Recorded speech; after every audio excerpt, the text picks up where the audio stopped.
Hello friend hello friend welcome to our channel YouTube channel Samriddhi the progress classes और Samriddhi classes.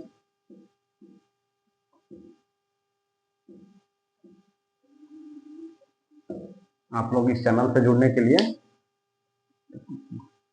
Description box में दिए गए link पर आप सर्च कर सकते हैं, वहाँ पर जाके इस चैनल से जुड़ सकते हैं। इसके अलावा व्हाट्सएप ग्रुप है जिसमें डेली करंट अफेयर अपडेट किया जाता है, तो उस पर आप जाकर खुद को ऐड कर सकते हैं।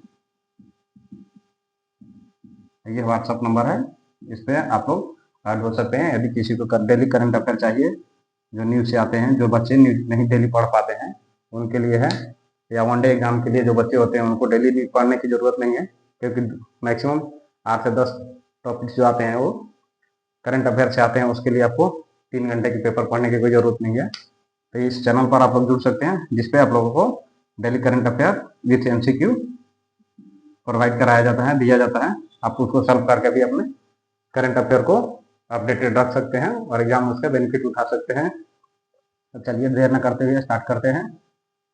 आज का डेट है 12 मार्च और आज का करंट अफेयर है, पहला है 12 मार्च को कौन सा दिवस मनाया जाता है, तो ये विश्व कृमि दिवस मनाया जाता है।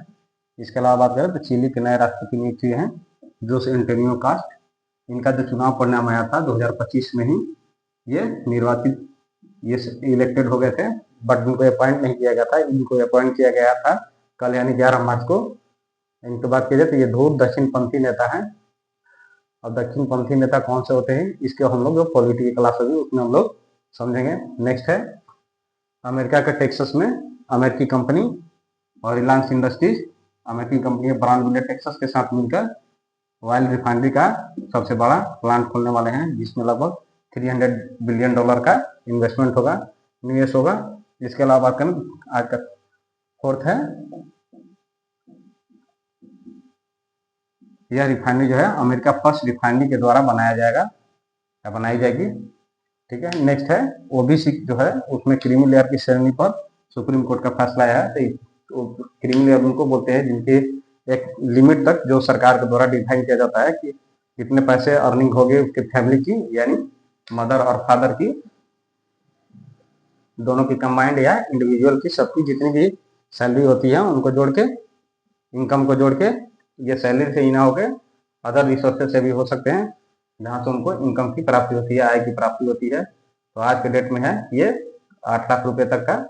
यदि इससे किसी को ज़्यादा इनकम होती है जो गाइडलाइन प्रोवाइड किया गया है उसके अकॉर्डिंग, तो वो क्रीमी लेयर के अंदर आते हैं। लेकिन अभी सुप्रीम कोर्ट ने बोला है कि क्रीमी लेयर के अंदर ये केवल इनकम कैप ना देखे, इसमें जो बच्चे के जो बच्चा OBC का बेनिफिट उठाना चाहता है, जो नॉन क्रीमी लेयर का सर्टिफिकेट पाना चाहता है, उसके माता पिता के इनकम के साथ साथ उनके जो जिस सर्विस में काम कर रहे हैं उसकी श्रेणी भी देखी जाएगी, यानी वो कौन सी श्रेणी में काम कर रहे हैं, group A, group B, group C और ग्रुप D।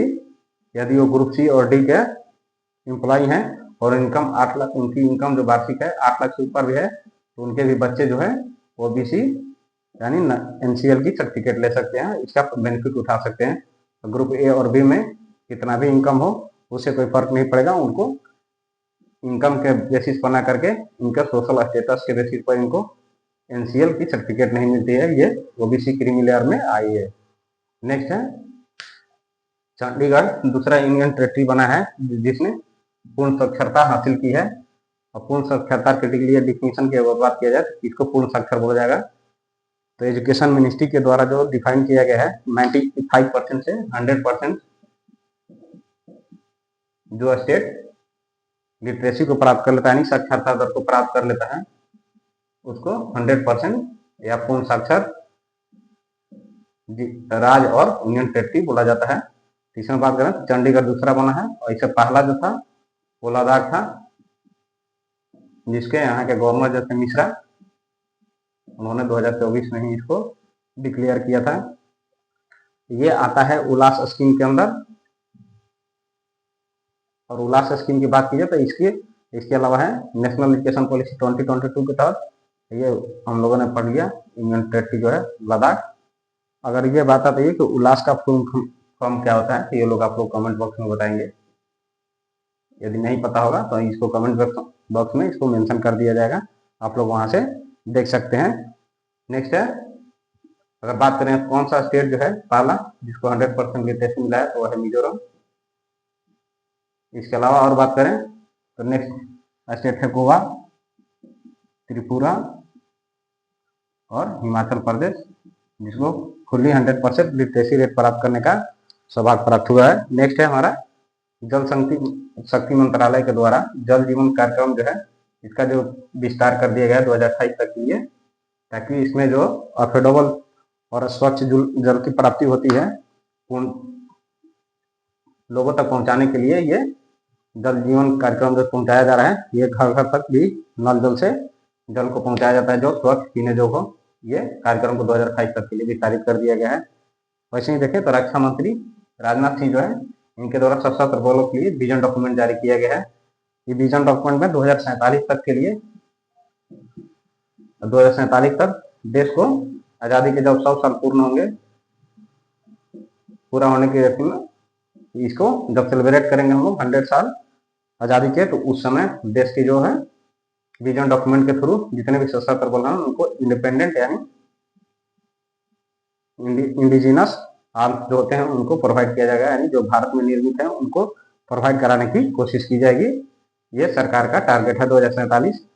नेक्स्ट बात करें, बिहार सरकार द्वारा शिव मंदिर पर्यटन सर्किट शिवा सर्किट का विकास किया जा रहा है। अब ये बात करें तो ये मुख्यमंत्री जो नीतीश कुमार हैं, उनके 20 वर्ष के पूर्ण होने के कार्यकाल पूर्ण होने के उपलक्ष्य में किया गया है। और जो इसके मंत्रालय है राजमार्ग मंत्रालय, उसके मंत्री ने ये लॉन्च किया है।